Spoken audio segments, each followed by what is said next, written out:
اس موضوع پر قرآن کریم کی عظمت، قرآن کریم کی اہمیت، قرآن کریم کی شان، اس کے متعلق جو ہے وہ بیان کا موضوع ہے۔ قرآن مجید اللہ تعالیٰ کی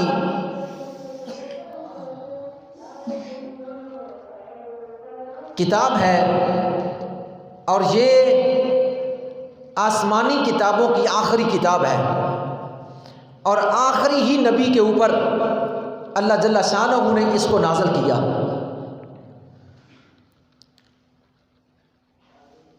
اور یہ ایسی کتاب ہے،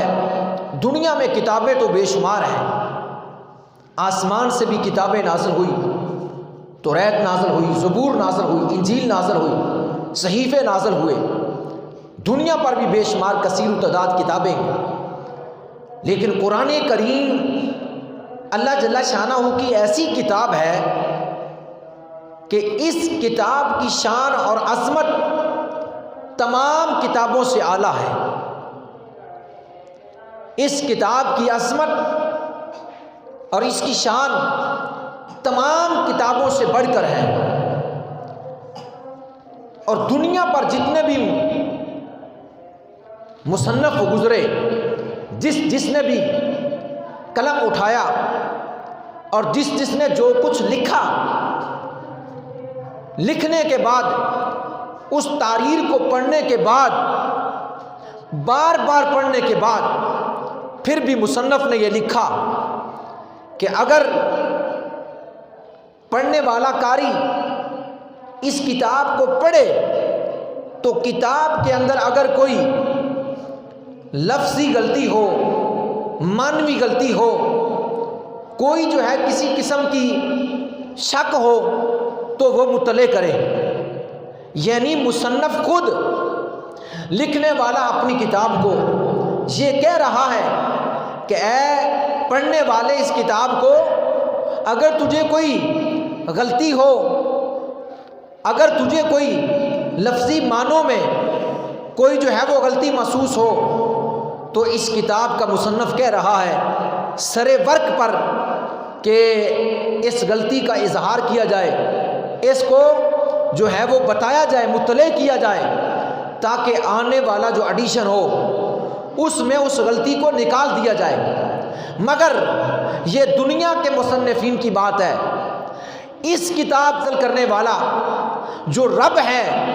اس رب نے اپنے اس کلام کو اپنے پاک نبی کے قلب اطہر پر نازل فرمانے کے بعد سرے ورق فرما دیا کہ ذالک الکتاب لا ریب فیہ، کہ یہ وہ کتاب ہے کہ جس میں شک و شبہ کی گنجائش بھی نہیں۔ غلطی تو دور کی بات ہے، اس کتاب میں شک بھی نہیں۔ یہ کتاب مکمل ہر قسم کے شک و شکوک سے پاک اور مبرہ ہے، اس میں کسی قسم کا کوئی شک نہیں۔ تو اللہ تبارک و تعالیٰ نے جس طرح اپنی کتاب قرآن، اپنے کلام کی تعریف کرتے ہوئے فرمایا کہ جس طرح اس کتاب میں شک نہیں ہے، یہ کتاب ہر قسم کے شک و شکوک سے پاک اور مبرہ ہے، تو اسی طرح جس رسول کی طرف، جس نبی کی طرف میں نے اپنے اس کلام کو نازل کیا ہے، وہ رسول بھی عظمتوں کے اور شانوں کے لائق ہے کہ اس رسول میں بھی کسی قسم کا شک و شبہات نہیں ہے۔ وہ رسول بھی عظمتوں کا، شانوں کا مالک ہے، اور اس پر جو قرآن نازل کیا ہے وہ قرآن بھی عظمت و شانوں کا مالک ہے۔ تو اللہ جل شانہ نے اس کتاب کو، قرآن کو نازل فرمایا اپنے پیارے محبوب جناب محمد الرسول اللہ صلی اللہ علیہ وسلم کی ذات پر۔ حضور سے قبل بھی 3 کتابیں آئی، جناب داؤد علیہ السلام پر زبور، اور جناب موسیٰ علیہ السلام پر توریت، اور جناب عیسیٰ علیہ السلام پر انجیل، اور جناب محمد الرسول اللہ صلی اللہ علیہ وسلم پر قرآن پاک۔ یہ چاروں آسمانی کتابیں ہیں، اور یہ چاروں کی چاروں اللہ کے نبیوں پر اللہ نے نازل کی۔ لیکن اس میں فرق یہ ہے کہ زبور اور توریت اور انجیل یہ تینوں مکمل طور پر اللہ کی طرف سے فرشتہ لے کر آیا اور نبیوں کو عطا کر دی، لیکن جب قرآن کو نازل کیا تو اللہ جل شانہ نے مکمل طور پر جبریل علیہ السلام کو دے کر حضور کی بارگاہ میں نہیں بھیجا، بلکہ جیسے جیسے زمین پر رہنے والوں کو ضرورت پڑتی اللہ اسی طرح جبریل علیہ السلام کو دے کر وہی آیات ضرورت کے مطابق زمین پر جبریل علیہ السلام لے کر آتے، حضور کی بارگاہ میں پیش کرتے۔ تو 23 سال کا عرصہ لگ گیا قرآن پاک کو جو ہے وہ نازل کرتے ہوئے۔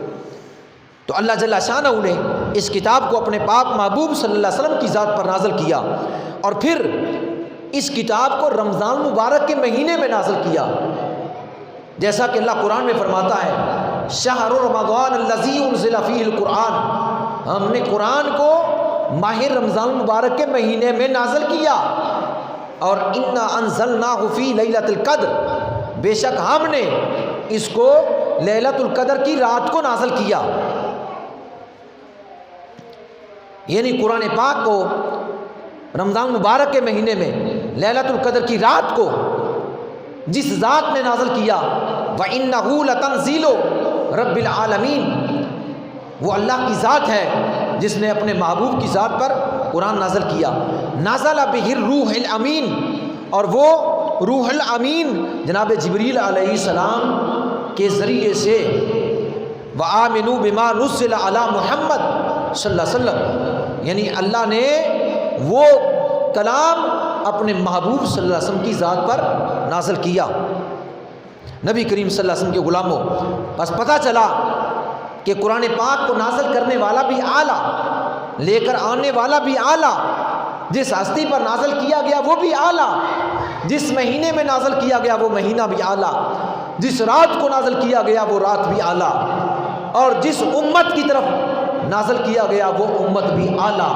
اور جو کتاب نازل ہوئی وہ کتاب بھی اعلیٰ۔ نبی کریم صلی اللہ علیہ وسلم کے غلاموں پروانوں، اور قرآن پاک کو اللہ جل شانہ نے خالصتاً عربی زبان میں نازل کیا۔ اس کی حکمت یہ تھی کہ نبی پاک صلی اللہ تعالی علیہ وسلم کی زبان مبارک عربی تھی، اس لیے اپنے محبوب کی زبان میں ہی نازل فرمایا، بلسان عربی مبین، اور ہم نے اس روشن کتاب کو عربی زبان میں نازل کیا۔ قرآن پاک میں کبھی تو انزلنا کا لفظ آیا ہے اور کبھی نزلنا کا لفظ آیا ہے۔ انزلنا کا معنی یہ ہے کہ یک بارگی کے ساتھ، انزلنا یک بارگی کے ساتھ نازل کیا، نزلنا آہستہ آہستہ۔ اس کا کیا مطلب ہے کہ کبھی نزلنا اور کبھی انزلنا کہہ کر اللہ جل شانہ نے جو ہے اپنے نبی کریم صلی اللہ علیہ وسلم کو کی طرف جو ہے اس قرآن پاک کو نازل کیا، کہ کبھی نزلنا فرمایا کبھی انزلنا فرمایا۔ انزلنا یک بارگی کے ساتھ، اس کا یک بارگی کے ساتھ نازل ہونا کیا ہے، اور اس کا نزلنا آہستہ آہستہ نازل ہونا کیا ہے۔ انزلنا یک بارگی کے ساتھ، یعنی یہ قرآن یک بارگی کے وقت، یک بارگی کے ساتھ لوح محفوظ سے مکمل طور پر، لوح محفوظ سے مکمل طور پر یک بارگی کے ساتھ یہ پہلے آسمان پر نازل کیا گیا لیلۃ القدر کی رات کو۔ یعنی قرآن پاک کو یک بارگی کے ساتھ، انزلنا یک بارگی کے ساتھ نازل کیا گیا رمضان مبارک کی لیلۃ القدر کی رات کو لوح محفوظ سے آسمان اول پر، اور پھر آسمان اول سے نزلنا، آسمان اول سے نزلنا نازل کیا گیا رفتہ رفتہ آہستہ آہستہ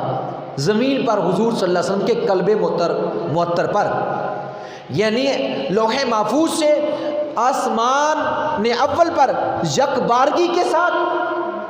اور پھر آسمان اول سے زمین پر آہستہ آہستہ جتنی ضرورت پڑتی گئی اتنا جبریل علیہ السلام لے کر حضور علیہ السلام کی بارگاہ میں حاضر ہوتے اور حضور علیہ الصلوۃ والسلام کے سامنے پڑھ کر سناتے، اور حضور صلی اللہ تعالی علیہ وسلم اپنے صحابہ کرام رضوان اللہ تعالی اجمعین کو وہ جبریل کا سنایا ہوا کلام اللہ کا وہ صحابہ کرام کو لکھواتے، اور صحابہ کرام رضوان اللہ تعالی اجمعین کو یہ فرماتے کہ اس آیت کو فلاں آیت کے بعد رکھ دو، اس آیت کو فلاں آیت کے بعد رکھ دو، کیونکہ اس کا انزلنا اور ہے اور اس کا نزلنا اور ہے، یعنی لوح محفوظ سے آسمان اول پر جس طرح نازل کیا گیا اس طرح آسمان اول سے زمین پر نازل نہیں کیا گیا، اور جو ترتیب ہمارے پاس اب کتابی صورت میں موجود ہے وہ ترتیب لوح محفوظ والی ہے، نہ کہ وہ جبریل علیہ السلام کی آسمان دنیا سے آسمان اول سے زمین پر لانے والی وہ ترتیب نہیں، وہ ترتیب اور ہے، وہ تو ترتیب جو ضرورت پڑتی تھی اس ترتیب سے آپ لے کر آتے تھے، لیکن مصطفیٰ کریم علیہ السلام کی چشمان مبارک لوح محفوظ پر مشاہدہ فرماتی تھی، اور حضور دیکھتے تھے کہ لوح محفوظ پر قرآن جو تھا وہ کس ترتیب کے ساتھ تھا۔ حضور علیہ السلام اپنے صحابہ کو لوح محفوظ والی ترتیب کے ساتھ لکھواتے کہ اس آیت کو فلاں آیت کے بعد رکھ دو۔ آج جو ہمارے پاس ہے وہ لوح محفوظ والی ترتیب ہے جو حضور کا صدقہ ہمیں عطا کی گئی، حضور کے وسیلے سے ملی، حضور کی وجہ سے اللہ کا وہ کلام وہ ہمارے ہاتھوں میں ہے۔ نبی کریم صلی اللہ علیہ وسلم کے غلام و پروانوں،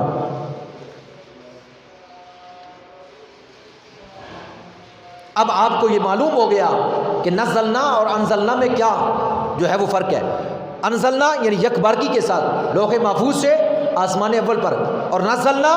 پھر جو ہے وہ آسمان سے زمین پر حضور کی ذات یعنی آہستہ آہستہ، پہلے یک بارگی کے ساتھ پھر آہستہ آہستہ، یعنی گویا اس کا نزول دو مرتبہ ہوا، ایک مرتبہ لوح محفوظ سے آسمان پر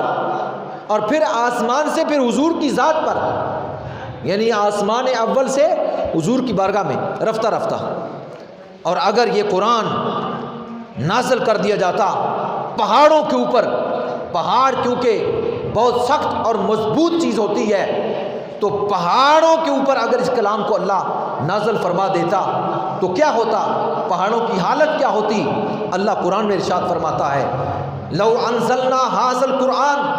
علی جبل لرأیتہ خاشعا متصدعا من خشیۃ اللہ، اور اگر ہم یہ قرآن پہاڑوں پر نازل کر دیتے تو انہیں ضرور دیکھتے جھکا ہوا پاش پاش اللہ کے خوف سے، یعنی خوف خدا سے۔ پہاڑ اس کی قوت کو برداشت نہ کرتے اور وہ پاش پاش ہو جاتے، ان میں طاقت نہ تھی کہ وہ قرآن کے بوجھ کو برداشت کر لیتے۔ لیکن جب جس قرآن کو، جس کلام کو پہاڑ جیسی سخت چیز برداشت نہ کر سکی، آمنہ کے لال جناب محمد الرسول اللہ صلی اللہ علیہ وسلم کے قلب عطر پر اس قرآن کو اللہ نے نازل فرمایا، اور اس کا بوجھ مصطفیٰ کریم علیہ السلام نے اٹھایا، اور پھر حضور کے صدقے سے صحابہ تابعین اولیاء اعظام نے آج حفاظ کے سینوں میں یہ قرآن اسی ترتیب کے ساتھ موجود ہے۔ یہ حضور کا صدقہ ہے، نبی کریم صلی اللہ علیہ وسلم کے غلام و پروانوں۔ یہاں یہ بات آپ کو بتاتا چلوں کہ قرآن اور حدیث میں فرق کیا ہے، قرآن اور حدیث میں فرق کیا ہے۔ قرآن اللہ تبارک و تعالیٰ کا کلام ہے، اس کے الفاظ اور اس کا مفہوم یہ اللہ کا ہے۔ قرآن پاک کے الفاظ، اس کا مفہوم یہ اللہ تعالیٰ کا ہے، اس لیے ہم جو ہے نماز کے اندر اس کو تلاوت کرتے ہیں۔ اور حدیث کے الفاظ رسول اللہ صلی اللہ علیہ وسلم کی زبان مبارک سے ہیں، اور اس کا مفہوم اللہ کا ہے، اس لیے ہم حدیث کو جو ہے وہ نماز میں تلاوت نہیں کرتے، کیونکہ حدیث میں الفاظ رسول اللہ کے ہیں، مفہوم خدا کا ہے، اور قرآن میں مفہوم بھی خدا کا ہے اور کلام بھی خدا کی ذات کا ہے۔ اس لیے جو ہے یہ قرآن اور حدیث میں یہ فرق ہے۔ نبی کریم صلی اللہ علیہ وسلم کے غلام و پروانوں، اسی طرح جس طرح قرآن اور احادیث میں فرق ہے، اسی طرح احادیث اور سنت میں فرق ہے۔ حدیث اور سنت میں فرق ہے۔ اس لیے حضور صلی اللہ علیہ وسلم نے فرمایا علیکم بسنتی، علیکم بحدیثی یہ نہیں فرمایا، فرمایا علیکم بسنتی۔ تو لہٰذا سنت اور حدیث میں فرق ہے۔ حدیث وہ ہے جو نبی پاک صلی اللہ علیہ وسلم کی زبان اطہر سے الفاظ نکلے اس کو حدیث کہا جاتا ہے، اور سنت یہی لائق عمل ہے اور یہی قابل عمل، یعنی سنت لائق عمل ہے، حدیث ہر حدیث اور ساری کی ساری حدیث یہ قابل عمل نہیں ہے۔ جیسا کہ نبی پاک صلی اللہ علیہ وسلم نے حدیث سے یہ بات ثابت ہے کہ حضور نے کئی جو ہے وہ عورتوں کے ساتھ نکاح کیے، ہم نہیں کر سکتے، ہم نہیں کر سکتے۔ حضور صلی اللہ علیہ وسلم نے دن کو اور رات کو صوم و وصال کے روزے رکھے، ہم نہیں رکھ سکتے۔ پتہ چلا ہر حدیث ہر حدیث ساری کی ساری حدیث قابل عمل نہیں، سنت مصطفیٰ ہمارے لیے قابل عمل ہے، نبی کریم صلی اللہ علیہ وسلم کے غلام و پروانوں۔ اس لیے فرمایا علیکم بسنتی، علیکم بحدیث نہیں فرمایا، اور اس سے یہ معلوم ہوا ہمارے لیے سنت لائق عمل ہے، اس لیے فرمایا علیکم بسنتی۔ اور یہ بھی پتہ چلا کہ اہل سنت ہی نام ٹھیک ہے، اہل حدیث نام ٹھیک نہیں ہے، کیونکہ سنت کے اوپر تو عمل کیا جا سکتا ہے مگر ہر حدیث کے اوپر عمل نہیں کیا جا سکتا، ہر حدیث کے اوپر عمل نہیں کیا جا سکتا۔ اگر کوئی کہتا ہر حدیث کے اوپر عمل کیا جا سکتا ہے تو پھر دن کو بھی روزہ اور رات کو بھی روزہ رکھ کر دکھائے۔ حضور نے دن کو بھی روزہ رکھا، رات کو بھی روزہ رکھا، نہ دن کو کچھ کھایا نہ رات کو کچھ کھایا۔ صحابہ نے جب دیکھا کہ حضور دن اور رات دونوں کو روزہ رکھتے ہیں تو صحابہ نے بھی روزے رکھنے شروع کر دیے۔ ایک دو دنوں کے بعد جب رات کو بھی کچھ نہیں کھانا پینا، دن کو بھی کچھ نہیں کھانا پینا، تو آخر کب تک؟ 2 دنوں کے بعد اور کئی تیسرے دنوں کے بعد زمین پر گر پڑے، جسم میں طاقت نہ رہی، ضعف کمزوری آ گئی۔ حضور نے اپنے غلاموں کو دیکھا اور فرمایا تمہیں کیا ہو گیا کہ تم کمزور سے کمزور تر ہو گئے، تمہارے جسم دبلے پتلے ہو گئے، تمہاری جسموں میں طاقت نہیں رہی، تمہیں کیا ہوا؟ انہوں نے عرض کیا یا رسول اللہ ہم نے آپ کو دیکھا، آپ دن کو بھی روزہ رکھتے ہیں رات کو بھی رکھتے ہیں، ہم نے آپ کے اس طریقوں کو دیکھا، سنت کو دیکھا تو ہم نے یہ طریقہ اپنایا۔ حضور نے فرمایا ایوکم مثلی، تم میں کوئی ہے میرے جیسا؟ میں تو دن تمہارے پاس ہوتا ہوں اور رات اپنے خدا کے پاس ہوتا ہوں، میرا خدا مجھے کھلا دیتا پلا دیتا ہے۔ پتہ چلا ہر حدیث کے اوپر عمل نہیں ہو سکتا، ہمارے لیے سنت کی پیروی ہی لائق عمل ہے، ہمارے لیے سنت کی پیروی ہی لائق عمل ہے۔ تو لہٰذا پتہ یہ چلا کہ اہل سنت نام رکھنا یہ بہتر ہے اور اہل حدیث نام رکھنا بہتر نہیں ہے۔ اگر کوئی اہل حدیث اپنا نام رکھتا ہے تو پھر ہر حدیث کے اوپر عمل کر کے دکھائے کہ وہ کس طرح ہر حدیث کے اوپر عمل کرتا ہے۔ بے شمار اس طرح کے واقعات ہیں کہ ہر ساری حدیث کے اوپر عمل نہیں ہوتا۔ بعض ایسی چیزیں جو حضور کے لیے خاص ہیں ہمارے لیے وہ خاص نہیں ہیں۔ نبی کریم صلی اللہ علیہ وسلم کے غلاموں پروانوں، تو میں یہ عرض کر رہا تھا کہ اللہ تبارک و تعالیٰ نے اپنے کلام کو جناب جبریل علیہ السلام کے ذریعے اپنے محبوب کے اوپر نازل کیا، اور یہ بات بھی ذہن نشین کر لیں، بعض ایسی آیات بھی ہیں جن میں درمیان میں واسطہ نہیں ہے، جن میں درمیان میں واسطہ نہیں ہے، فقط اللہ اور اللہ کے محبوب کی ذات دونوں ہیں، درمیان میں جبریل نہیں ہے۔ بعض ایسی آیات بھی ہیں قرآن اللہ کا کلام جبریل لے کر آئے اللہ کی طرف سے رسول اللہ کی بارگاہ میں، درمیان میں وسیلہ ہے حضرت جبریل علیہ السلام، لیکن بعض ایسی آیات بھی ہیں کہ درمیان میں جبریل بھی نہیں ہے، خدا کی ذات ہے یا مصطفیٰ کی ذات ہے، اس کے علاوہ درمیان میں کچھ نہیں ہے۔ معراج کی رات جب اللہ کے ساتھ ہم کلام ہوئے تو جبریل علیہ السلام نہیں تھے، جب قرآن پاک کے حروف متقطعات یعنی الف لام میم حا میم قاف ہا یا عین صاد طٰہٰ یاسین نون، یہ جب الفاظ جبریل لے کر آتے تھے اللہ کی طرف سے حضور علیہ السلام کی بارگاہ میں، جب یہ پیش کرتے، جب آ کر یہ کہتے الف لام میم، حضور فرماتے علم تو اے جبریل مجھے علم ہو گیا، میں جان گیا۔ تو جبریل عرض کرتے یا رسول اللہ میں نہیں جانا، اس کے مطلب کیا ہے، اس کے معنی کیا ہے، اس میں کیا راز ہے، میں نہیں جانا، مجھے نہیں علم ہوا، میں نہیں سمجھا۔ حضور فرماتے اے جبریل یہ محبوب اور محب میں راز و نیاز کی بات ہے، بیچ میں تو تیسرا کون ہے جو سمجھنے والا، یہ میرے اور رب کا معاملہ ہے۔ لہٰذا ایسے بھی حروف اور آیات ہیں جن میں جبریل علیہ السلام کو درمیان میں جو ہے وہ سیٹ پر کیا گیا اور ڈائریکٹ اللہ نے اپنے محبوب سے کلام کیا۔ نبی کریم صلی اللہ علیہ وسلم کے غلام و پروانوں، جب قرآن پاک کا نزول ہوا مکہ مکرمہ کی دھرتی پر، جب اس کی وحی کی ابتدا ہوئی، جب میرے مصطفیٰ نے کلام پاک کو لوگوں کے سامنے پیش کیا، جن کے اوپر اللہ کی خاص رحمت تھی، فضل عظیم ہوا، انہوں نے کلام پاک کو سنا پڑھا تو ان کے دل کھینچے ترے گئے حضور علیہ السلام کی ذات کی طرف، انہوں نے حضور کی ذات پر ایمان لائے اور اسلام قبول کیا اور قرآن پاک پر ایمان لائے۔ لیکن جب یہ قرآن چوں چوں نازل ہو رہا تھا، جوں جوں اسلام جو ہے وہ بڑھ رہا تھا، اسلام ترقی کی طرف جا رہا تھا، کلام پاک حضور کی ذات پر نازل ہو رہا تھا، تو اہل مکہ، کفار مکہ، مشرکین مکہ، ان کے جو دماغ تھے، ان کی جو سوچیں تھیں، وہ یہ کلام سن کر مبہوت ہو گئے، پریشان ہو گئے کہ یہ کلام جو ہے وہ یہ کیسا کلام ہے، یعنی اس کلام کو جو ہے وہ سمجھنے کے لیے ان کے دماغ، ان کی سوچیں اور ان کے جو ہے وہ ان کی قوت و بلاغت اور قوت فصاحت جواب دے گئی، کیونکہ اللہ تبارک و تعالیٰ نے جس نبی کو زمین پر بھیجا ہے تو زمین پر جو جو چیزیں اس وقت ہو رہی تھی، اللہ تبارک و تعالیٰ نے اپنے اس نبی اور رسول کو ان کے مد مقابل وہی معجزات عطا فرما کر بھیجے۔ جیسا کہ موسیٰ علیہ السلام کے زمانہ میں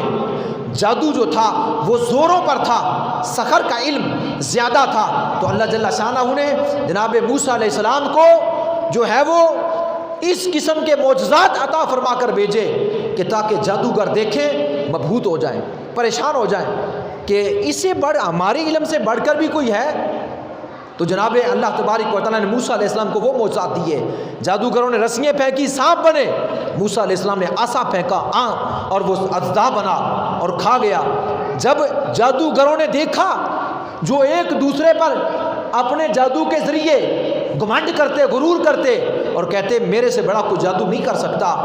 اور تمام وہ جادوگر جو جادو کے علم کے ماہر تھے، انہوں نے جب موسیٰ علیہ السلام کا معجزہ دیکھا مبہوت ہو گئے اور اس بات پر ان کی گردنیں جھک گئی کہ جو ہمارے پاس ہے یقیناً وہ سحر ہے، جادو ہے، لیکن جو موسیٰ علیہ السلام لے کر آئے ہیں یہ نبوت کی دلیل ہے، یہ نبی ہونے کی دلیل ہے، لہٰذا ان کی گردنیں جھکی، وہ موسیٰ علیہ السلام پر ایمان لائے۔ تو اسی طرح جناب عیسیٰ علیہ السلام جب آئے، اس زمانے میں طب کا بہت زیادہ شور تھا، حکماء جڑی بوٹیوں کے ذریعے ایسے ایسے جو ہے وہ لوگوں کا، بیماروں کا علاج کرتے کہ عقلیں دنگ رہ جایا کرتی تھی، طب کا علم جو ہے وہ بہت زیادہ عروج پر تھا۔ اللہ تبارک و تعالیٰ نے عیسیٰ علیہ السلام کو ایسے معجزات عطا فرمائے جیسے اس زمانے کے لوگ علم رکھتے تھے، یعنی طب کا علم عروج پر تھا، ہر بیماری کا علاج وہ کرتے تھے، لیکن جب عیسیٰ علیہ السلام وہ ذات لے کر آئے، اندھوں کو جب بینائی دینا شروع کر دی، تو ان کے یعنی جو سامنے والی قوم تھی جو اپنے علم پر جو ہے وہ گھمنڈ کر رہی تھی، اپنے علم پر جو ہے وہ غرور تکبر کر رہی تھی، ہم سے بڑھ کر کوئی نہیں ہے، ہم تو یہ بھی کر دیتے ہیں، ہم تو ایسا بھی کر دیتے ہیں، جب عیسیٰ علیہ السلام کے اس معجزے کو دیکھا تو وہ مبہوت ہو گئے، پریشان ہو گئے کہ ہمارے پاس ایسا علم نہیں ہے کہ مادرزاد اندھے کو شفا دے دیں، ہمارے پاس ایسی بوٹی نہیں ہے، ایسا نسخہ نہیں ہے کہ ہم مادرزاد اندھا جو ماں کے پیٹ سے آیا اس کی بینائی کو ٹھیک کر دیں۔ تو ان کے حوصلے اور ان کا علم جو تھا وہ جو ہے وہ ان کے علم جو تھا وہ جو گھمنڈ اور غرور تھا ان کا وہ چکنا چور ہونے لگا، اور وہ اس پر غور کرنے لگے۔ جب انہوں نے دیکھا مادرزاد اندھوں کو بینائی مل رہی ہے، کوڑوں کو شفا مل رہی ہے، اور اس سے بڑھ کر آگے انتہا ہوئی معجزے کی کہ مرے ہوئے کو زندہ کر دینا،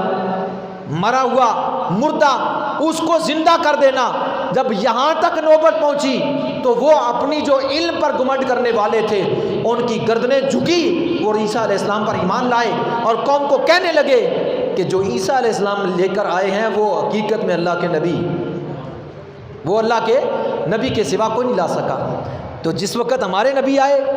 تو پورے عرب میں فصاحت و بلاغت کا دورہ تھا، شاعری کا دورہ تھا، ایسے ایسے شاعر تھے، عربی دان تھے، عربی میں ایسے ایسے جو ہے وہ الفاظ اور ایسے ایسے شعر بنانے والے تھے، ایک دوسرے کے اوپر جو ہے وہ اس طرح کی شاعری اور فصاحت و بلاغت پر مبنی جو ہے الفاظ پیش کرتے کہ ایک شاعر جب دوسرے کے جو ہے متعلق لکھتا یا جو ہے وہ شعر بیان کرتا، اس کی روانگی، اس شعر کے الفاظ میں بلاغت و فصاحت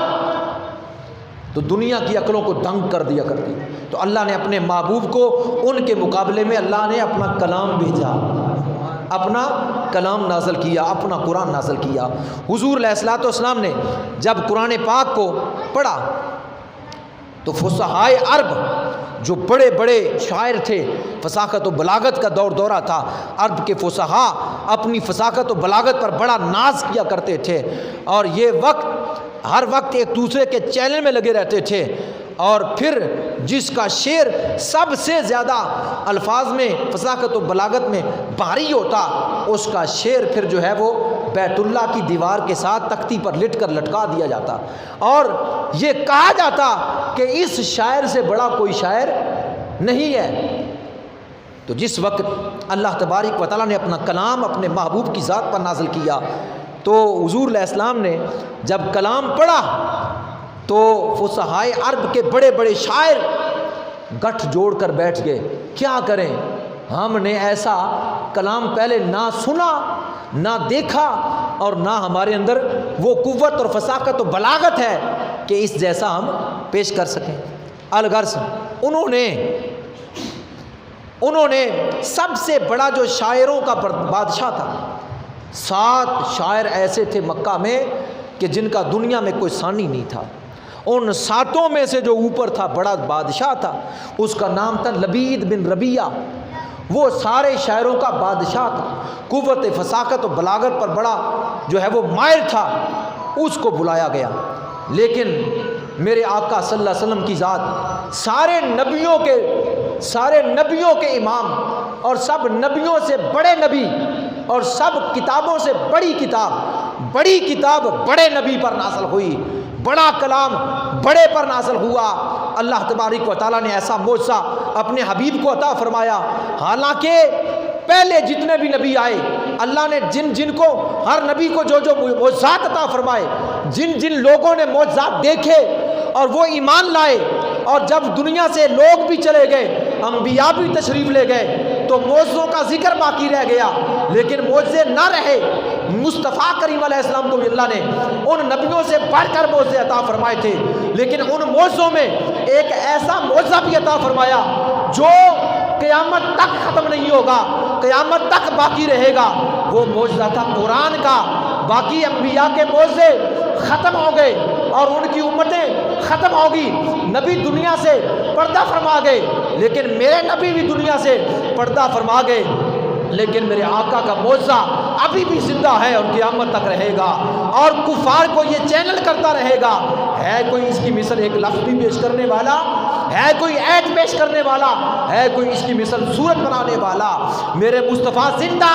آپ کا قرآن زندہ معجزہ۔ میرے مصطفیٰ حاکم، قرآن حاکم، قرآن آج بھی موجود ہے، مصطفیٰ کی ذات بھی آج موجود ہے۔ میرے آقا صلی اللہ علیہ وسلم نے ایک چھوٹی سی صورت اس کو جو ہے ایک تختی کے اوپر لکھوایا، انا اعطیناک الکوثر فصل لربک وانحر ان شانئک ھو الابتر۔ فرمایا جاؤ بیت اللہ کی دیوار کے ساتھ لٹکا دو۔ جب یہ آیت، یہ جو ہے وہ صورت جب یہ لٹکا دی گئی، ادھر فصحائے عرب کے بڑے بڑے شاعر اپنی جو ہے وہ گٹھ جوڑ کر کے اپنے ایک دوسرے کے ساتھ مشورے کر رہے تھے، اب کیا کریں، اب کیا کرنا چاہیے، اس کلام کی مثل کیسے لائیں؟ تو اس نے کہا میں پہلے جا کر دیکھوں تو صحیح وہ کلام ہے کیا؟ میں پڑھوں تو صحیح تاکہ اس کا پھر مقابلہ کروں گا، پہلے کلام تو پڑھنا چاہیے۔ کھا دیکھ جا کر کعبۃ اللہ کی تک دیوار پر وہ تختی لگی ہوئی ہے، لبید بن ربیہ شاعروں کا بادشاہ، فصاحت و بلاغت پر مبنی کلام، جس کی تختیاں بیت اللہ کے دیواروں پر لگا کرتی تھی، جس کا طوطی پوری دنیا پر بولتا تھا، جب بیت اللہ میں داخل ہوا اس نے جب یہ پڑھا انا اعطیناک الکوثر فصل لربک وانحر ان شانئک هو الابتر، جب اس نے یہ 3 آیات پڑھ لی تو اپنا قلم اٹھایا اور اس تختی کے آگے کیا لکھا؟ واللہ خدا کی قسم ما ھذا کلام البشر، یہ کلام کسی بندے کا نہیں ہے۔ اس نے کیا لکھا آگے؟ واللہ خدا کی قسم یہ کلام کسی بندے کا نہیں ہے، یہ کلام تو اللہ کی ذات کا ہے، اگر کسی بندے کا ہوتا تو میں ضرور مقابلہ کرتا، میں اس جیسا کلام پیش کرتا، لیکن کیونکہ یہ کلام خدا کا ہے تو خدا کے مقابلے میں کچھ نہیں ہو سکتا، لہٰذا پڑھنے کے بعد لکھنے کے بعد میرے مصطفیٰ کے در پر آیا اور عرض کرنے لگا ایسا کلام جو آپ لے کر آئے ہیں اس کلام کا مثل کوئی نہیں ہے، نہ آپ کا کوئی ثانی ہے نہ کلام کا کوئی ثانی ہے، ہاتھ بڑھائیے مجھے اسلام میں داخل فرما دیجیے۔ وہ اسلام میں داخل ہو گیا، اس نے مصطفیٰ کریم علیہ السلام پر ایمان لایا، اور پھر ساری زندگی جناب فاروق اعظم نے فرمایا ایک مرتبہ لبید وہ شعر تو پڑھ کر سناؤ اپنے زمانے اپنے دور میں، انہوں نے کہا اسی دن ہی چھوڑ دیے تھے، اسی دن ہی شعر کہنا لکھنا چھوڑ دیا تھا جب میں نے یہ پڑھ لیا تھا انا اعطیناک الکوثر فصل لربک وانحر ان شانئک هو الابتر، سمجھ گیا تھا کہ اللہ کے کلام میں اللہ کے کلام کا کوئی ثانی نہیں ہے، اسی دن سے شعر کہنا چھوڑ دیے، لکھنے چھوڑ دیے، میں تو اس ذات پر اس کلام پر اس نبی پر اس خدا پر ایمان لے آیا۔ اور پھر بھی اتنا ہونے کے باوجود پھر بھی انہوں نے کہا نہیں اس کلام کی مثل کوئی نہ کوئی تو جو ہے وہ کرنا چاہیے، حتیٰ کہ طفیل بن عمر دوسی وہ مکہ شریف میں آئے، وہ بھی فصاحت و بلاغت کے بڑے ماہر تھے اور اپنے قبیلے کے سردار تھے، دنیا ان کی عزت کرتی تھی۔ جب وہ بیت اللہ میں پہنچے تو ابو جہل نے ان کو کہا، ابو جہل نے کہا محمد کے کلام کو نہ سننا، محمد کے کلام کو نہ سننا، اس میں ایسی تاثیر ہے کہ جو سن لیتا ہے وہ اسی کا ہو جاتا ہے، اپنے مذہب کو چھوڑ دیتا ہے، اسی مذہب میں چلا جاتا ہے، لہٰذا تو جو ہے وہ بڑا فصاحت و بلاغت پر بڑا اعلیٰ مقام رکھتا ہے، بڑا آدمی ہے، لہٰذا محمد صلی اللہ علیہ وسلم کے پاس نہ جانا۔ کہا ٹھیک ہے، بڑا دبکایا، بڑا جو ہے وہ کہا، حضور کے خلاف بڑی باتیں کی، اس نے کہا ٹھیک۔ اس وقت جب طفیل عمر دوسی مکہ میں داخل ہوا تو میرے آقا صلی اللہ علیہ وسلم اپنے صحابہ کرام کو قرآن پاک کی تعلیم دے رہے تھے، کلام پاک کو سنا رہے تھے اور صحابہ قرآن پاک سن رہے تھے۔ طفیل عمر دوسی نے اپنی جو ہے کانوں میں روئی ڈال لی تاکہ نہ محمد کی آواز سنوں گا اور نہ اپنے مذہب کو چھوڑوں گا، اور وہ قریب ہوتا گیا اور جا کر اس نے طواف کعبہ کرنا شروع کر دیا، جو اس وقت کے دور میں جس طرح وہ طواف کیا کرتے تھے۔ الغرض جب وہ طواف کر رہا تھا میرے آقا کی جو ہے وہ مبارک لبوں سے قرآن پاک کے الفاظ جو ہے وہ پھول کی پتیوں کی طرح بن بن کر صحابہ اکرام کے جو ہے وہ کانوں میں گوش میں جو ہے وہ اپنی جو ہے عشق و محبت کا رس گول رہے تھے، وہ گنگناتی ہوئی آواز طفیل کے کان میں بھی پڑ گئی، اب جو آواز حضور کی آواز ابو بکر صدیق کے بارے میں کہا، تاریخ کے مورخین نے سیروں کی کتابوں میں یہ موجود ہے، ابو بکر صدیق جب قرآن کی تلاوت کرتے جو آپ کے کمرے کے سامنے سے گزرتا وہ رک جاتا، حتیٰ کہ مجمع کثیر لگ جایا کرتا تھا۔ ابو بکر کی آواز، ابو بکر کی تلاوت قرآن کرنا لوگوں کو وہاں روکنے پر مجبور کر دیا کرتی تھی۔ جس نبی کے صحابی کی آواز میں یہ صوت اور ساز تھا کہ جو ہے وہ چلنے والے رک جاتے اور آواز کو سنتے اور فریختہ ہو جاتے۔ جب صدیق کی آواز میں یہ سوز ہے تو صدیق کے نبی کی آواز میں کیا سوز رکھی ہوگی اللہ نے۔ تلاوت قرآن پاک فرما رہے ہیں۔ طفیل عمر دوسی کے کانوں میں پڑی آواز، روئی لگی ہوئی ہے، پھر بھی آواز آ رہی ہے۔ آواز سن کر وہ حضور کے قریب ہوتا چلا گیا، اور جب قریب پہنچا تو اپنے دل میں کہنے لگا طفیل پڑھا لکھا بندہ ہے، فصاحت و بلاغت پر مبنی ہے، تو بڑا بڈیرا بندہ ہے، لوگ تیری عزت کرتے ہیں، سن تو صحیح کیا کہتے ہیں، سن تو صحیح۔ ویسے ہی ابو جہل کے پیچھے لگا ہوا ہے، تو بھی تو سمجھدار ہے، تو خود سن، اگر اچھی بات ہوئی تو قبول کر لے، اگر اچھی نہ ہوئی تو نہ کر، تو بھی تو کوئی پاگل آدمی تو ہے نہیں، ان پڑھ تو ہے نہیں، سمجھدار آدمی ہے، لہذا سن۔ قریب چلے گئے، جا کر کانوں سے جو ہے روئی نکال دی، قرآن پاک سننا شروع کر دیا، حضور کا قرآن پاک سننا شروع کر دیا۔ حضور جو ہے وہ تلاوت فرما رہے تھے۔ جس وقت حضور چلے اپنے در دولت کی طرف، طفیل پیچھے پیچھے، طفیل عمر دوسی پیچھے پیچھے، حضور کے پیچھے پیچھے۔ جب حضور اپنے گھر میں داخل ہونے لگے، پیچھے سے عرض کرنے لگے یا رسول اللہ۔ حضور نے پیچھے مڑ کر دیکھا، یا رسول اللہ مجھے ابو جہل نے یہ کہا تھا، لیکن آپ جیسی صورت میں نے زندگی میں کسی کی دیکھی نہیں، اور آپ جیسا کلام میں نے زندگی میں سنا نہیں۔ جو آپ کلام لے کر آئے ہیں اس کا بھی مثل کوئی نہیں ہے، اور آپ کی صورت کا مثل بھی کوئی نہیں ہے، نہ آپ کا کوئی ثانی ہے نہ آپ کے کلام کا ثانی ہے۔ مجھے بھی کلمہ پڑھا دیجئے اور اپنے اسلام میں داخل فرما دیجئے۔ حضور علیہ السلام پر وہ بھی اسلام لائے، لیکن یہ سارا کچھ ہو رہا تھا، اس کے باوجود چاہیے تو یہ تھا۔ ایک بات اور آپ کو بتاؤں، پورا مکہ جانتا تھا کہ محمد عربی صلی اللہ علیہ وسلم کسی انسان کے پاس پڑھنے کے لیے نہیں گئے۔ پورا مکہ جانتا تھا کہ حضور امی ہے، آپ کا لقب امی ہے۔ قرآن میں اللہ نے آپ کو امی کہا۔ امی اس کو کہا جاتا ہے جو کسی انسان سے نہ پڑھے نہ لکھے، اسے امی کہا جاتا ہے۔ پورا مکہ جانتا تھا کہ حضور علیہ السلام نے نہ توریت کو پڑھا ہے، نہ انجیل کو پڑھا ہے، نہ زبور کو پڑھا ہے، نہ کسی کے پاس پڑھنے کے لیے گئے ہیں، نہ کسی مدرسے میں داخل ہوئے، نہ کسی جگہ پر کسی کے پاس بیٹھ کر پڑھا۔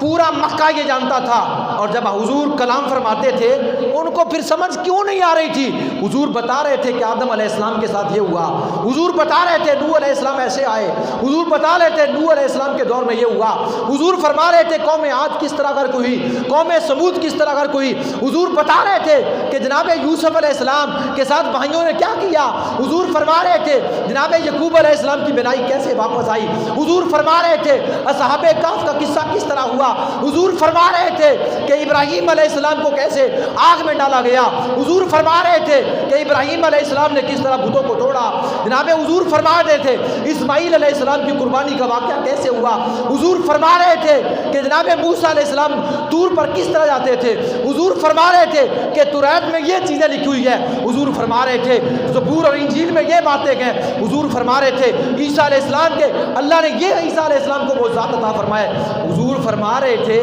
یہ سب کچھ جب پڑھا بھی کسی کے پاس نہیں، جب مدرسہ میں بھی نہیں گئے، جب کسی بڈیرے کے پاس بھی نہیں بیٹھے، یہ سارے وہ جانتے تھے، لیکن عقل میں نہیں آ رہا تھا یہ سارا کچھ بیان کیسے کر رہے ہیں، نہیں آ رہا تھا ان کے دماغ میں کہ پڑھے بھی نہیں ہے کسی سے تو یہ واقعات بیان کر رہے ہیں۔ اچھا ہوتا اس وقت انجیل کے بھی عالم تھے، توریت کے بھی عالم تھے اور زبور کے بھی عالم تھے، وہی رد کر دیتے کہ جس طرح آپ فرما رہے ہیں ایسے نہیں ہے، کسی ایک نے بھی رد نہیں کیا، کیونکہ وہ سب جانتے تھے کہ جو محمد فرما رہے ہیں ہماری توریت میں ایسے لکھا ہوا،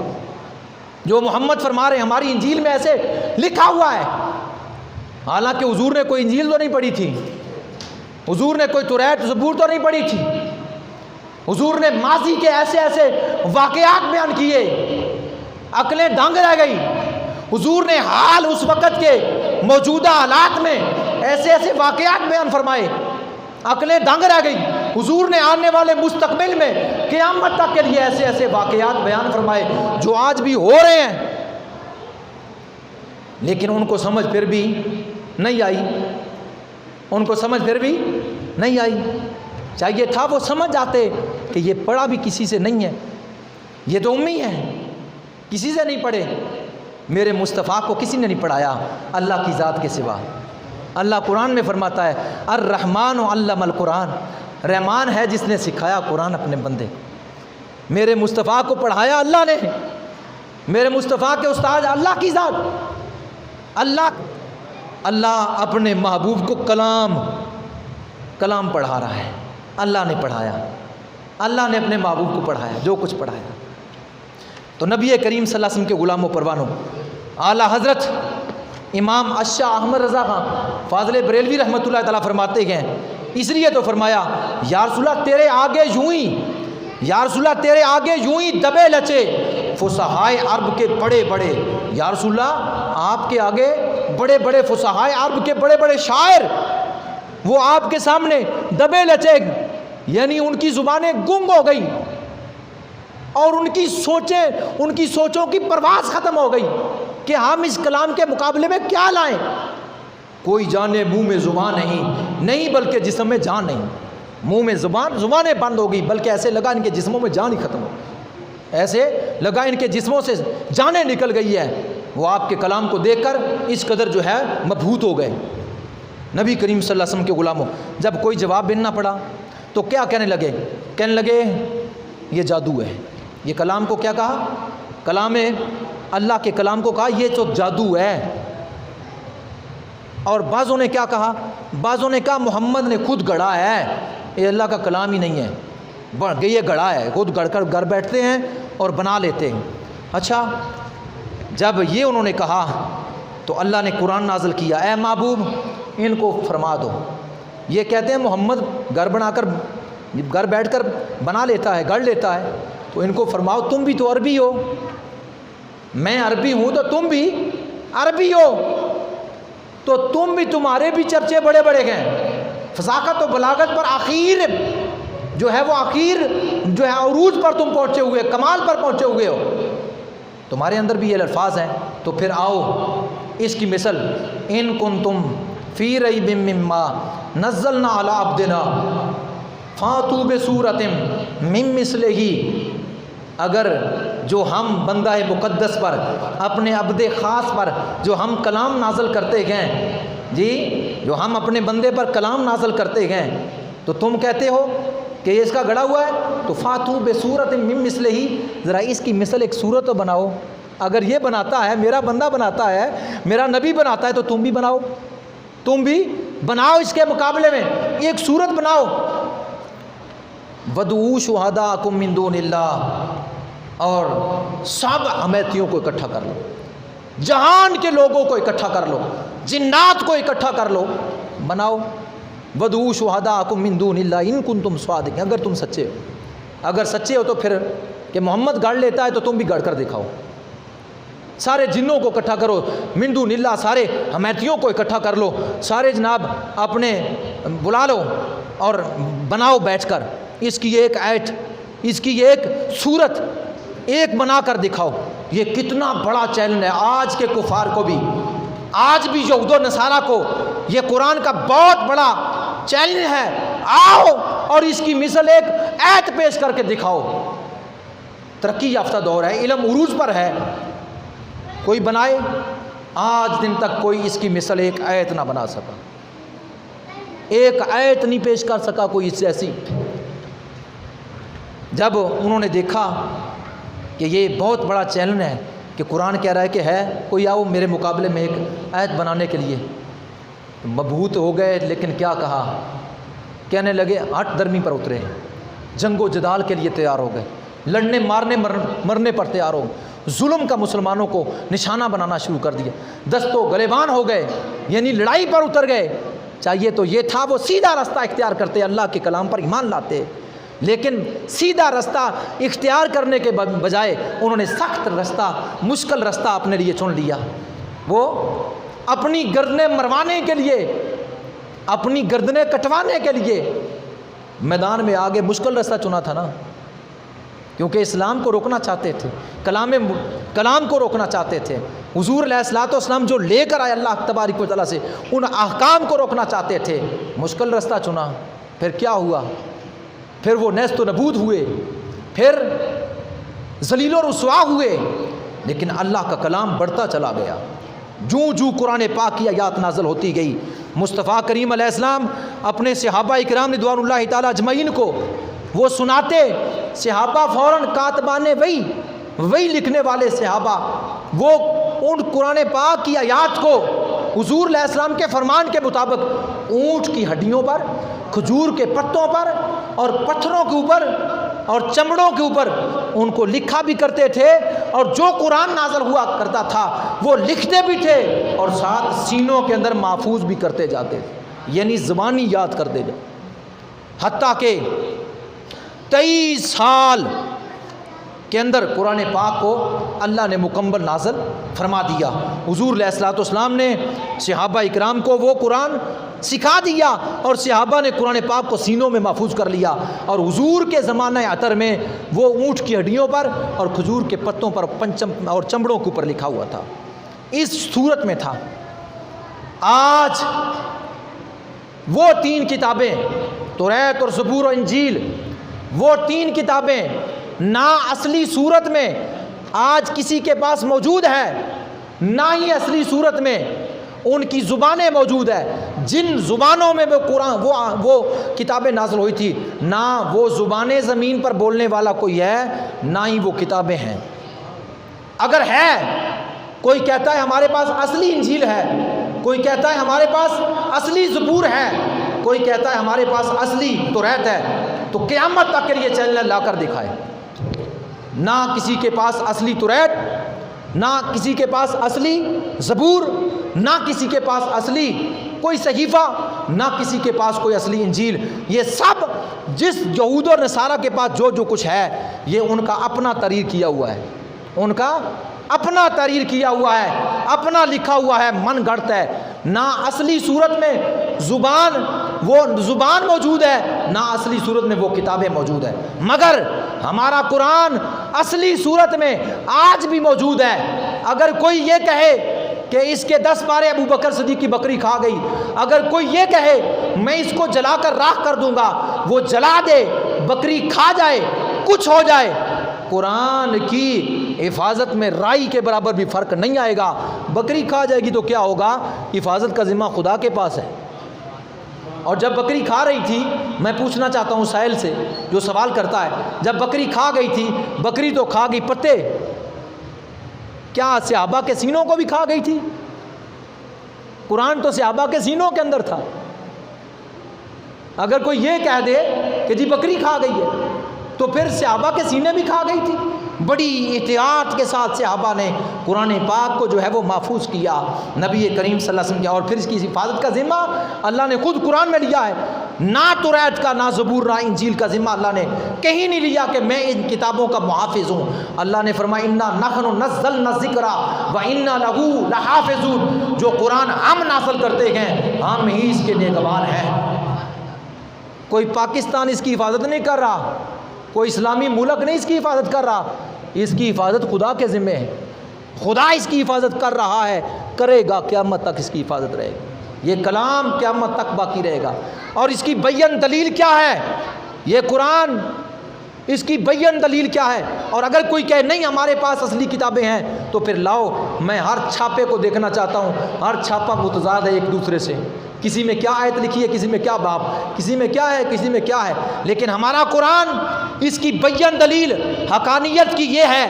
کہ الف لام میم سے لے کر والناس تک جتنے لفظ پاکستان کے قرآن کے اندر ہیں، اتنے ہی لفظ امریکہ کے اندر قرآن ہے، اس کے اندر بھی یہی ہے، برطانیہ افریقہ کے اندر بھی وہی ہے، انڈیا کے اندر بھی وہی ہے۔ جس ملک میں جائیں گے جو الفاظ آج میرے ہاتھ میں جو قرآن ہے، اسی الفاظ وہ پوری دنیا پر ایک شہر کی بات نہیں کر رہا، چاہے وہ کافروں کے شہر ہے چاہے وہ مسلمانوں کے شہر ہے۔ ہر آیات، جتنی بھی صورتیں ہیں، جتنی آیات ہیں، جو الفاظ ہیں، وہی یہاں سے جو ملیں گے وہاں سے بھی وہی ملیں گے، ہر حافظ کے سینے سے وہی ملے گا۔ کسی بھی فرقے کے ساتھ، کسی بھی جو ہے وہ فرقے کے ساتھ حافظ کا تعلق ہے، آپ کھڑا کر دیں، جتنے الفاظ وہ پڑھے گا دوسرا بھی تو نہیں پڑھے گا۔ یہ ہو ہی نہیں سکتا کہ وہ اس میں رد و بدل کر دے، کوئی الفاظ اپنی طرف سے داخل کر دے۔ اچھا ترقی یافتہ دور تھا، بڑی بڑی مشینیں تھیں، پریس تھے، کوئی تو کھڑا ہوتا اپنی طرف سے الفاظ ڈال کر، قرآن پاک میں آیات ڈال کر، تو اس کے اوپر قرآن کا نام لکھ کر کہہ دیتا دیکھو جی یہ قرآن ہے، اس میں الفاظ ہو رہے ہیں۔ کوئی تو کرتا ایسے، کسی نے بھی نہیں کیا۔ کیوں؟ وہ کر ہی نہیں سکتا۔ اس کی حفاظت کا ذمہ جو ہے وہ اللہ نے لیا ہے۔ اور اگر کوئی کتاب کو اٹھا کر جلا دے تو حافظ تو موجود ہے، حافظ پڑھ دے گا، دوسرا حافظ اس کی تائید کر دے گا۔ اگر یہاں کا حافظ پڑھے گا تو آپ جا کر برطانیہ میں رہنے والے حافظ سے پوچھیں کہ تو سنا، وہ بھی وہی الفاظ کہے گا، اتنے ہی کہے گا، اتنا ہی کہے گا، ایک آیت بھی ادھر ادھر نہیں ہوگی، ایک لفظ بھی ادھر ادھر نہیں ہوگا۔ یہ قرآن پاک کی حقانیت کی بیان دلیل ہے، یہ اور اللہ کے حفاظت کی بیان دلیل ہے کہ آج تک کوئی اس کے اندر اپنی طرف سے نقطہ بھی نہیں ڈال سکا، زیر و زبر میں بھی فرق نہیں کر سکا، تشدید میں بھی کوئی فرق نہیں کر سکا، کوئی دو نقطوں کے تین نہیں بنا سکا آج تک۔ تو یہ بہت بڑی جو ہے وہ حفاظت ہے۔ نبی کریم صلی اللہ علیہ وسلم کے غلاموں 1400 سال گزر گئے ہیں، 1444 سال، کوئی مائی کا لال اس کے متعلق جو ہے وہ ایک آیت بھی پیش نہیں کر سکا۔ نبی کریم صلی اللہ علیہ وسلم کے غلاموں پروانوں، حضور علیہ الصلوۃ والسلام نے صحابہ کو لکھوایا اس طریقے سے جو لوح محفوظ پر تھا، صحابہ نے ان چیزوں پر لکھا اور وہی رہا صحابہ اکرام کے پاس۔ حضور کا وصال ہو گیا، دنیا سے حضور تشریف لے گئے۔ صحابہ اکرام کے سینوں میں جو قرآن تھا وہ تھا، یا پتوں کے اوپر اور اونٹ کی ہڈیوں کے اوپر لکھا ہوا وہ تھا، اس کے علاوہ کتابی صورت نہیں تھا۔ حضور دنیا سے پردہ فرما گئے۔ مسیلمہ کذاب دجال، اس نے نبوت کا دعویٰ کیا، صحابہ اکرام نے اس کا کلا کما کیا۔ اس جنگ میں جنگ یمامہ میں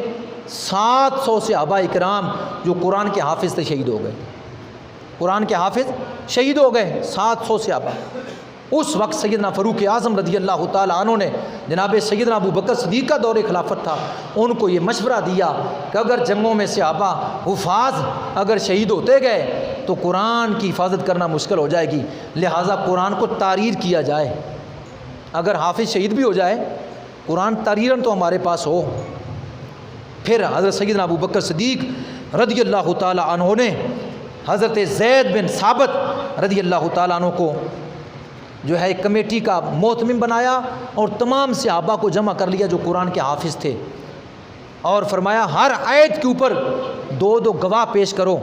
اس ترتیب کے مطابق، اور جو وہ تختیوں کے اوپر ہڈیوں پر لکھا ہوا تھا وہ بھی، اور حفاظ کے سینے میں تھا وہ بالترتیب ایک کتابی نسخہ بنایا گیا۔ اس کتابی نسخے کو مسجد نبوی میں تمام صحابہ کے سامنے پڑھا گیا کہ ایسا ہی ہے، اتنی احتیاط کی گئی، ہر آیت کے اوپر 2 گواہ پیش کیے گئے، اور پھر پڑھنے کے بعد جب اس کے اوپر مہر لگ گئی سب نے کہا ایسے ہی ہے، اس ترتیب کے ساتھ جو لوح محفوظ سے حضور نے لکھوائی تھی صحابہ کو۔ ایک نسخہ تحریری طور پر ابو بکر صدیق کے زمانے میں بن گیا۔ پھر وہ ابو بکر صدیق کے دور خلافت کے بعد وہ نسخہ حضرت سیدنا فاروق اعظم کے پاس رہا۔ پھر اور صحابہ حفاظ بھی تھے، قرآن پاک کے حافظ بھی تھے، اسی طرح پڑھتے تھے۔ پھر وہ نسخہ فاروق اعظم کے زمانہ مبارک کے بعد آپ کی بیٹی ام المومنین حضور کی بیوی، اب عمر فاروق کی بیٹی اور حضور صلی اللہ علیہ وسلم کی زوجہ اور ہم سارے مومنین کی ماں حضرت ام المومنین ام حفصہ رضی اللہ تعالی عنہا کے پاس وہ رہا نسخہ۔ اور پھر عثمان غنی کا دور آیا،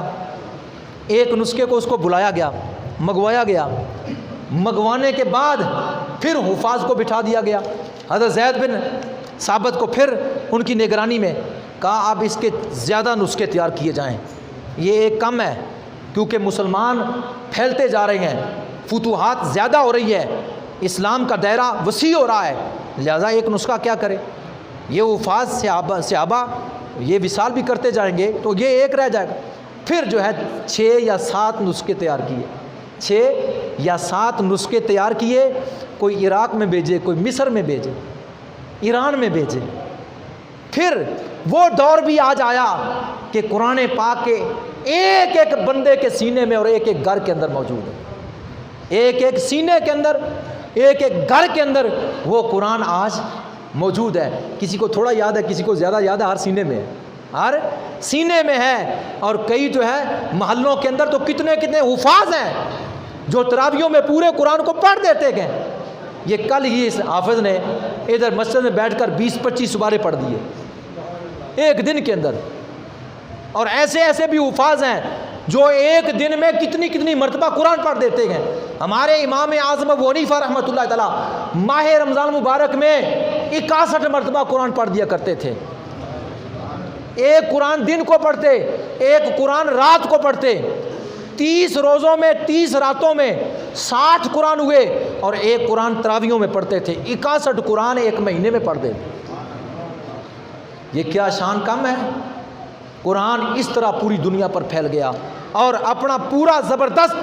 چیلنج کیے ہوئے ہیں کفار کو، آؤ میرے مقابلے میں میری مثل کوئی آیت پیش کرو۔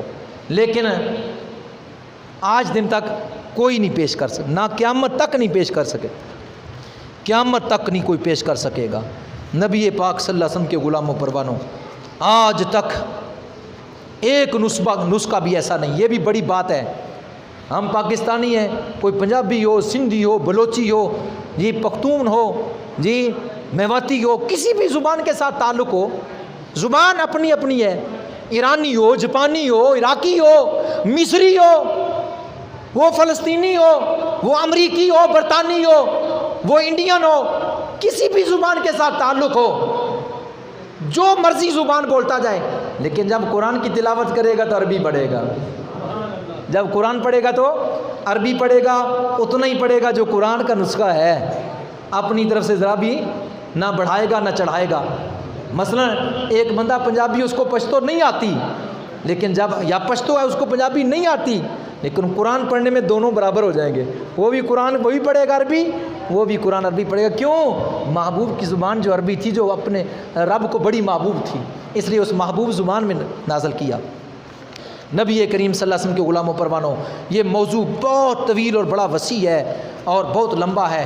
میرے آقا صلی اللہ علیہ وسلم نے فرمایا، جو کوئی قرآن پاک میں سے ایک لفظ پڑھے اسے 10 نیکیاں ہیں۔ عبداللہ بن مسعود فرماتے ہیں، الف لام میم، میں نہیں کہتا کہ یہ ایک لفظ ہے بلکہ یہ 3 لفظ ہیں، یہ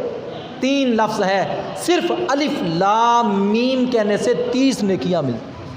صرف الف لام میم کہنے سے۔ قرآن کی تفسیر کرنے والے کو بھی ثواب، قرآن کا ترجمہ کرنے والے کو بھی ثواب، قرآن کو پڑھانے والے کو بھی ثواب، قرآن لکھنے والے کو بھی ثواب، قرآن کو پھیلانے والے کو بھی ثواب، اور قرآن کو پڑھانے والے کو بھی ثواب، اور قرآن کی شرح تفسیر کرنے والے کو بھی ثواب، اور قرآن خرید کر دینے والے کو بھی ثواب، اور قرآن پاک کا مدرسہ بنا کر قاریوں کو بٹھا کر پڑھوانے والے کو بھی ثواب، اور نہیں تو قرآن کو دیکھنے والے کو بھی ثواب، دیکھنے والے کو بھی ثواب۔ دنیا کائنات میں کوئی ایسی کتاب نہیں جو اس سے زیادہ پڑھی گئی ہو، اور ہر کتاب کو پڑھنے والا پڑھ کر اکتا جاتا ہے، ایک مرتبہ پڑھتا ہے، دوسری مرتبہ تمنا ہی نہیں، دل ہی نہیں کرتا اس کو پڑھنے کو۔ لیکن قرآن جتنا زیادہ پڑھا جاتا ہے دل کرتا اور پڑھے، اور پڑھ اور پڑھ، یعنی سب سے زیادہ پڑھی جانے والی کتاب قرآن، اور سب سے زیادہ پڑھ کر جو ہے ایمان کی جلا بخشنے والی کتاب، اکتا دینے والی نہیں۔ وہ اور کتابیں ہیں کہ بندہ اکتا جاتا ہے، ایک مرتبہ پڑھتا ہے پھر کہتا ہے جی پڑھی تو ہے پہلے، اکتا جاتا ہے۔ لیکن قرآن بار بار پڑھتا ہے، نہیں کہتا کہ پہلے پڑھا ہے، نہیں، پڑھتے ہی جاتا ہے، پڑھتا ہی جاتا ہے۔ حضور علیہ السلام نے فرمایا، ہر چیز میں دل ہے، قرآن پاک کا دل سورہ یاسین ہے، میں ہر چیز کی دلہن ہے، سورہ رحمان قرآن کی دلہن ہے۔ سورہ رحمان قرآن کی دلہن ہے. ایک صحابی آیا، عرض کیا یا رسول اللہ آپ کوئی ایسی چیز بتائیے مجھے نفع ہو. آپ نے فرمایا آیت الکرسی پڑھا کر، تیری بھی حفاظت ہوگی، تیری اولاد کی بھی حفاظت ہوگی، تیرے گھر کی بھی حفاظت ہوگی، تیرے گھر کے ساتھ والے گھروں کی بھی حفاظت ہوگی. یہ بڑا لمبا موضوع ہے. اللہ کی بارگاہ میں دعا ہے اللہ ہمیں قرآن پاک کو پڑھنے کی اور اس پر عمل کرنے کی توفیق کرے. مزید معلومات کے لیے ہمارا یوٹیوب چینل فیضان زندہ پیر وزٹ کیجیے. مزید معلومات کے لیے ہمارا یوٹیوب چینل فیضان زندہ پیر وزٹ